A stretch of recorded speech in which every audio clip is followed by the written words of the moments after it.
학생 비자 아니면 이제 워킹홀리데이 비자로 가능하신데요. 여기서 공부도 그냥 자기 나름대로 불어도 공부하면서 일하는 게 낫죠.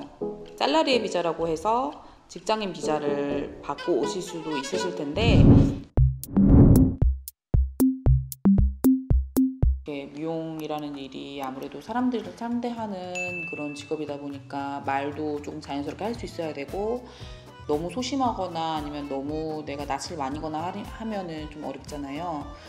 근데 이제 아무래도 외국인한테 거부감이 없는 사람들, 그런 사람들이 조금 일하시기가 좀 수월하지 않을까 싶기는 해요. 저희 샵 같은 경우는 한국 분들이 더 많으시죠. 왜냐면 제가 이제 한국 사람이고 일하는 직원들이 다 한국 사람이기 때문에 한국 분들이 아무래도 많긴 하시는데, 프랑스 분들도 요즘 되게 많아지는 추세이고 많아요. 프랑스 분들은 30-40%, 한국 분들이 60-70% 정도 생각하시면 될 것 같고, 그 매장마다 다를 것 같아요. 어떤 한인 헤어샵은 프랑스 분들만 받으시는 분도 계실 거예요, 원장님께서.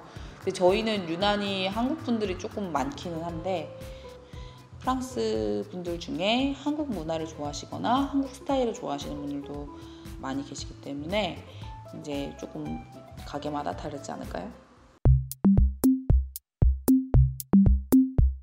또 이제 월급이나 이런 부분에서 궁금해 하실 것 같은데, 이제 뭐 그거는 가게마다 샵마다 다르기 때문에 딱 말을 해드릴 수는 없지만, 보통 이제 초급 디자이너거나 아니면은 이제 배우는 과정에 있으신 분들은 시급을 받으실 거예요. 한 시간에 이제 얼마 정도의 시급을 받으시는데, 프랑스 시급이 8유로에서 9유로?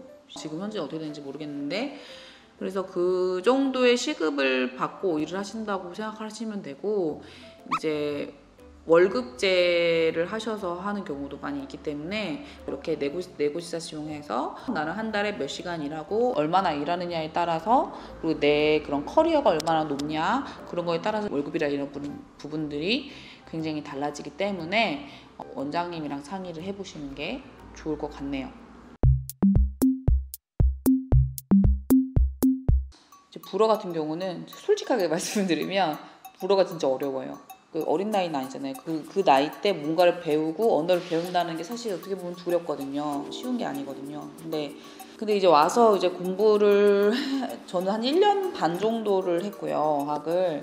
그리고 나서 이제 일을 하면서 학교를 다니면서 일을 하기 시작했는데, 1년 반 정도 공부를 하고 여기는 미용 학교를 들어갔을 때 사실 1년 정도는 고생을 많이 했어요. 그러니까 잘 못 알아들어서. 왜냐면 단어나 용어 자체가 많이 다르기 때문에 그런 거에 있어서 되게 어려움이 있으실 거예요.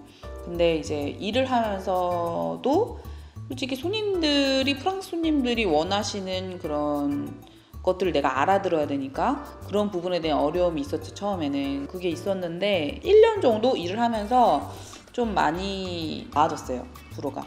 훨씬.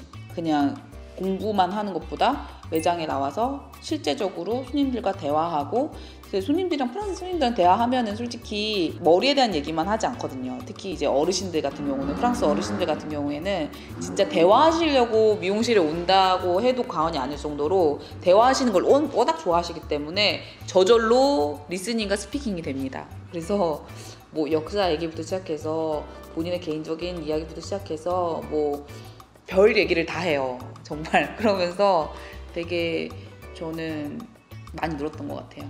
언어 같은 경우에는 저 같은 경우 그랬고, 또 어떤 분들은 언어적인 감각이 뛰어나신 분들은 불어를 따로 공부하지 않아도 이렇게 리스닝이 바로 되시는 분들도 계시더라고요, 얼마 안 돼서. 그래서 본인이 얼마나 도전하느냐, 내가 두려워하지 않고 도전하느냐, 사람들이랑 대화가 통하지 않아도 내가 진심을 전하려고 노력하고 하다 보면 대화는 이제 시간이 지나면서 조금 더 잘 되어지는 것 같고, 물론 이제 개인적으로 공부도 충분히 하셔야 됩니다, 불어는. 그런 건 있지만 그만큼 많은 사람들이 불어를 잘 못하기 때문에, 특히 한국 분들이 불어를 잘 못하기 때문에 어떻게 보면 우리한테 더 좋은 거죠. 불어를 잘하는 사람이 많이 없기 때문에. 영어 잘하는 사람 많지만 그런 메리트는 있죠. 도전해보고 싶으신 분들은 한번 불어도 공부해보시고 하면은 나름 또 재미가 있고, 불어라는 게 되게 예쁜 말이기 때문에 매력이 있어요. 그래서 그런 부분이 좀 되지 않을까. 이제 보통은 학생 비자 아니면 이제 워킹홀리데이 비자로 가능하신데요. 워킹홀리데이 비자 같은 경우에는 30세, 만 30세 미만 분들만 주는 걸로 알고 있어요. 딱 1년 주는 걸로 알고 있고, 근데 이제 워킹홀리데이 비자 받는 거는 그렇게 어렵지는 않다고 들었습니다. 근데 이제 학생 비자 같은 경우에는 어느 정도 이제 통장 잔고에 돈도 있어야 하고, 왜냐면 이제 오셔서 사시려면 집도 구하셔야 되고, 또 이제 뭐 학교도 다니셔야 되고 하니까 그런 부분들을 이제 대사관에서 보거든요. 그런 준비들이 조금 어떻게 보면 좀 복잡스러운 부분들이 많이 있기는 해요. 인터넷으로 다 쳐보면 어떻게 하시는지 다 나와 있고요. 보통 학생 비자로 오시게 되면은 일하는 시간이 정해져 있어요. 그리고 미국과 다르게 여기서는 프랑스는 합법적으로 일이 가능하시기 때문에 처음에 어학을 하시는 게 제일 중요하죠. 근데 학생 비자 같은 경우는 조금 힘든 게 어학이나 학교를 다니면서 일을 해야 되기 때문에 그게 쉽지는 않죠. 왜냐면은 학원도 가고 공부도 하고 그 다음에 일도 해야 되고 하니까 내가 이 나라가 맞는지도 모르는데 안 맞을 수도 있잖아요. 프랑스 와가지고 힘들 수도 있고 한국 다시 가고 싶은 수도 있고. 그러니까 이제 1년만 살아보는 느낌으로 워킹홀리데이로 비자 와서 여기서 공부도 그냥 자기 나름대로 불어도 공부하면서 일하는 게 낫죠. 그렇게 봅니다. 미용사분들이라면. 만약에 나이가 조금 많으시거나 하시면은 다른 방법을 찾으셔야죠. 학생 비자로 오시는 방법으로밖에 안 되죠.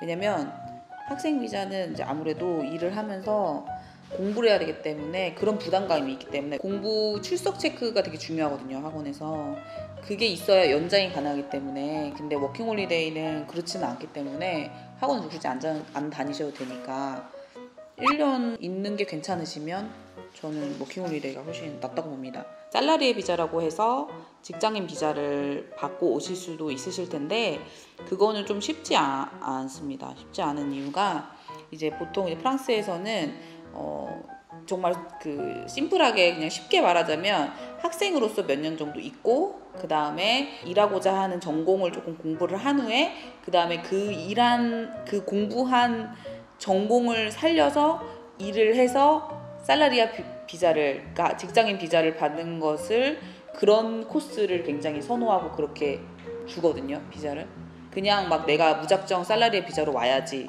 라고 해서 받는 경우는 제가 봤을 때는 거의 없는 것 같아요. 그래서 이제 미용실 입장에서도 사실은 어떻게 보면은 좀 쉽지 않죠. 왜냐면 사람들을 구해서 미용사들을 구해서 쓰기가 쉬운 나라는 아니어서 이제 그런 어려움이 있습니다.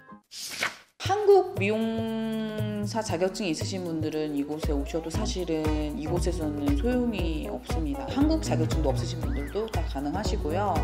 그리고 저는 시험 봤을 때 체육 시험도 봤었고요. 400m를 3번 뛰는 그걸 봤었어요.